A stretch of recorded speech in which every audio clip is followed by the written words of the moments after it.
everyone, and welcome to today's chess session. Whether you are brand new to the game or just looking to solidify your basics, this lesson is designed to help you build a strong foundation. Chess is an art, a science, and a battle of minds, and mastering the principles I share today will set you on the path to becoming a stronger player.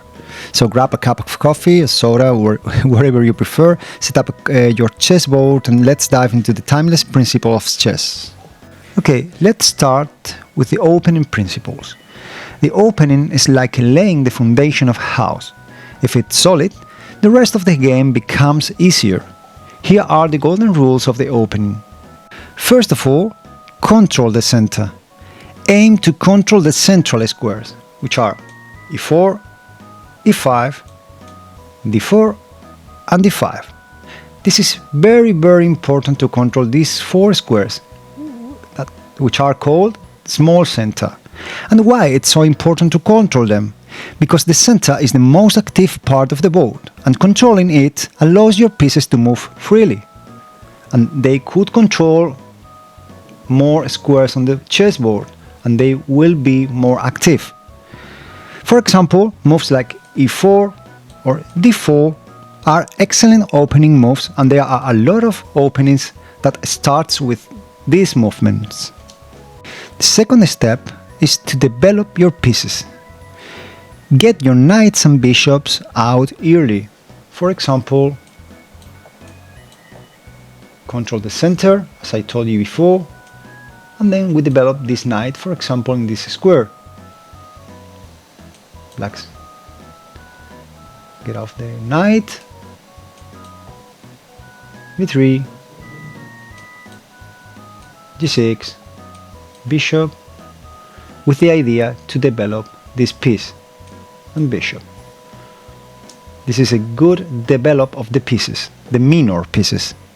Develop them toward active positions. For example, move your knights to f3, c3 or f6, c6, and your bishops to squares where they influence the center, as in this case.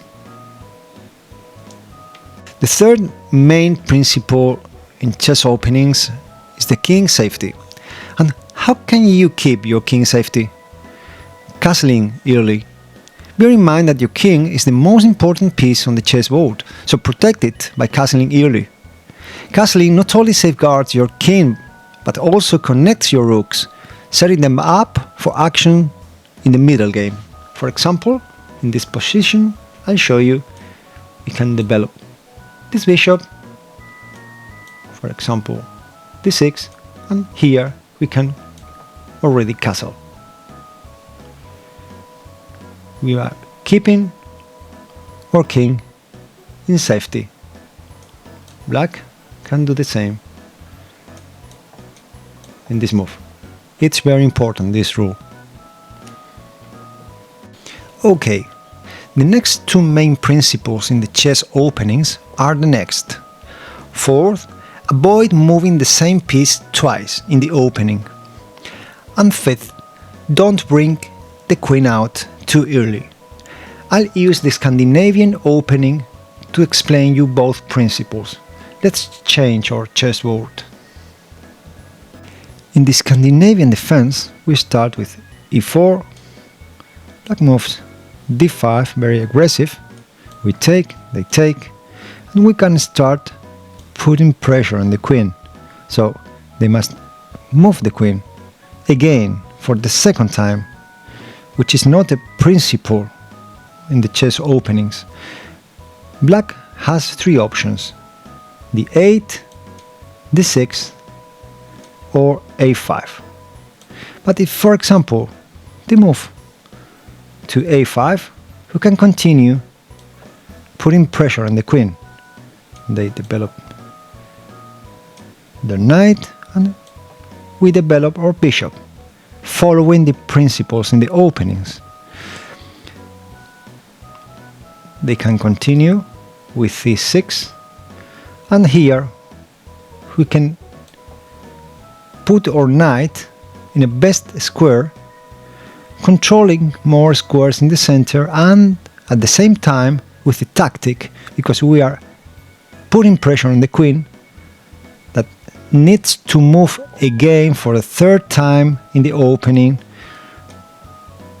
Same piece, they are menacing, threatening our pawn on v2. We can defend it, improving our bishop, and we are developing our pieces, and at the same time putting pressure on the queen that needs to make different moves one time and another time, and it's not good for the black. Regarding the fourth principle, avoid moving the same piece twice in the opening. Bear in mind that each move should contribute to your development or a strategy. Wasting time moving the same piece multiple times can leave you behind. And regarding the fifth principle, don't bring the queen out too early. While it's tempting to use your strongest piece early, the queen can become a target for your opponent's minor pieces, as on the examples we were explained before in the Scandinavian opening. Okay, now that we have learned the main principles in the openings, we can continue with the next phase of the game, which is the middle game strategies. Now that you have followed the principles of the opening and your pieces are developed, the middle game begins. Here's what you should focus on. First, look for tactics. Chess is full of tactical opportunities like forks, pins, skewers, and so on. Keep an eye out for these tricks and to gain an advantage. Second, piece activity over material.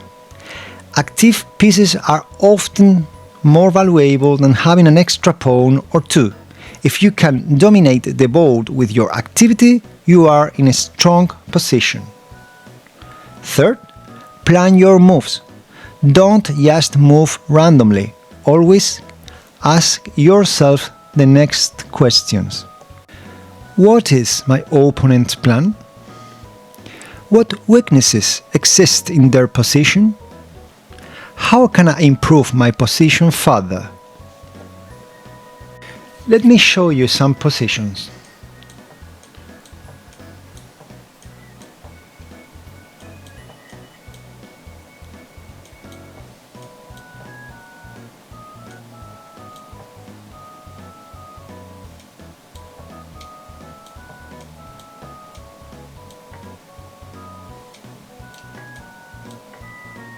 Okay, this is a pin. This knight can't move because the queen is behind it, and it's the most valuable piece on the chessboard. It's an example of a pin.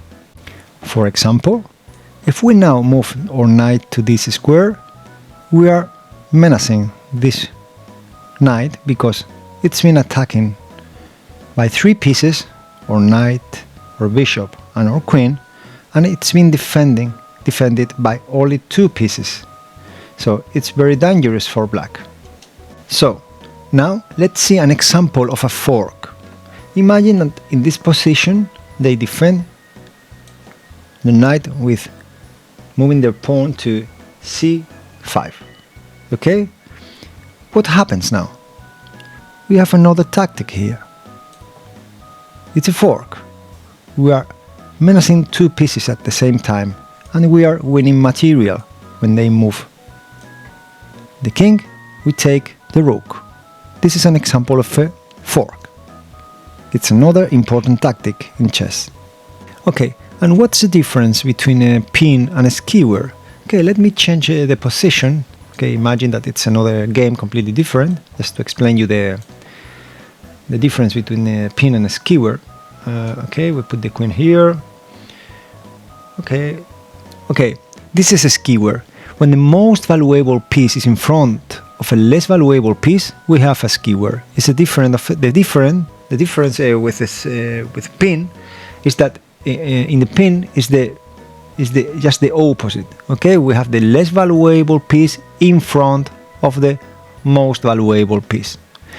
In this case, for example, even if the black queen takes our piece, we can retake with the rook, and even if they take, we can retake. We are menacing the rook, and okay, it's just an example to explain you what is the difference between a pin and a skewer, as in this case. That's why tactics are so important in chess. There are more tactics, X-ray attacks, deviation, different kind of checkmates, a lot of them. And that's why it's so important to practice and to train the tactics, if it's possible, every day. You will be stronger if you train this phase of the game. So, in conclusion, regarding this third point of the middle game, remember, plan your moves. Make your own questions. For example, what is my opponent's plan? What weaknesses exist in their position? And how can I improve my position further? Then we have the fourth point, coordinate your pieces. Pieces work best when they support each other. Don't let them become isolated or inactive. For example, I show you. Let me, for example, the Italian opening here. Okay, we move it.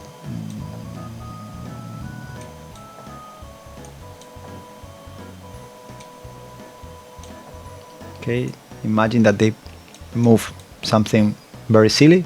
This move. We put our queen here. This is an example of the coordination of pieces. Look that we are menacing checkmate here with the queen and the knight. And if they are not aware of this menace, they are in problem, because imagine that they move this bishop here. Okay, this is a checkmate. That's why it's so important to coordinate your pieces. It's an example of the coordination with between the knight and the queen, but you have more kind of coordination of pieces. You can coordinate your rooks together. For example, imagine that. Okay, wherever, wherever. Here, here, here. It's an example. Okay, the rooks, when they are coordinated, are very, very strong. Okay, in a column or in a row. So bear in mind that the coordination of pieces is essential in chess, at least in the middle game. And finally, regarding the middle game strategies, the last point is think about pawn structure. Pawns are the soul of chess, as Philidor said. Weak pawns, like doubled, isolated or backward pawns, can become targets for tactical positions to the rival. So be careful and think about pawn structure. Let's go to the last phase of the game, the endgame basics. The endgame is where many games are won or lost, especially for beginners. Here are a few essential tips. First of all, king activity. Unlike the opening and middle game, the king becomes a powerful piece in the endgame. It's very important to remember it. Let's have a look to this position. What do we have here? Okay, first of all, as we explained before, it's important to move the kings to the center, as they can protect their pawns and collaborate with their pieces for the tactical motifs and so on. So, in this case, we can move to the center, blacks do the same, and we must try to promote our own pawns to become a new queen and try to win the game with that queen. And the black will try to do the same. This is our target now. Try to promote our pawns. This is the target of the different sides in an endgame. But as endgame phase in chess can be more difficult and it needs to be studied specifically, we want to make new videos in the future trying to explore the different positions and to explain all the main things in the endgames. So now I'll tell you the endgame basics that you must bear in mind. Point 1. The king activity. I told you before, and we put some examples about it. Point 2, push past pawns. The most important thing in the end game is to try to promote a pawn which becomes a queen and try to win the game with the queen. The third point is the opposition. Mastering king opposition is key in pawn endgames. It's the concept of controlling key squares to outmaneuver your opponent's king. The fourth point is simplify when ahead. If you are ahead in material, exchange pieces but avoid trading pawns unnecessarily. And remember this important general principle. In the middle game and in the end game, the player who is losing the game, a good strategy for him or for her is to trade the pawns. And the good strategy for the player who is winning the game is to try to trade their pieces. Winning, trade pieces. Losing, trade pawns. Try to remember this general principle. Thank you for watching. If you have any questions, any doubts, if you have suggestions, you are interested in other topics in chess and you want me to create new videos about that topics, and you want to learn more about chess, please let me know in the comments box and I do my best to create new videos for you. Thank you very much. See you in the next videos. Bye bye.